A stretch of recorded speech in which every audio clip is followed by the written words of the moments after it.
So we'll just give that a coat like that.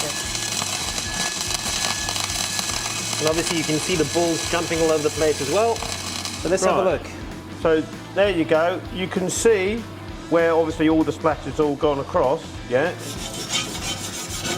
And look at that. This is remarkably splatter-free. I think as well the important thing now to do is to make sure we can clean that properly. So the first thing we're going to do, obviously, we're going to spray this onto there and we're going to give it a wipe over. Yeah. Okay. If it's really soiled, give it a little time to work, right? Yeah. And the other thing to remember is you've got it all wiped off. Any residue you rinse off with drinking water. So we do that, and then we get a bit of go on in. So you go over with some water.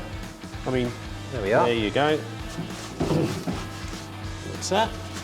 That's good. That smells quite decent as well. It doesn't smell like harsh or chemically or anything like that, which is awesome. No, none of that. Good. Well, you can see how it's ripped. Oh, look at that. You can. That welding spatter is terrible. Yeah. Anyway. Okay, so we'll just give that a wipe down. Okay, and then flick it over.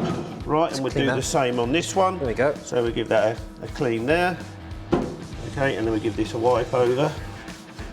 Again, to get rid of any grease or oil or contamination or anything like that. And then some the water.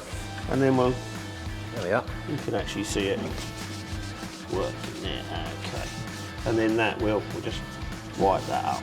Okay. But look at the difference though, right? I mean, you went over there with a bit of a wire brush, and just look at that. There's no, just a couple of little beads there, but hardly anything compared to the other one at all.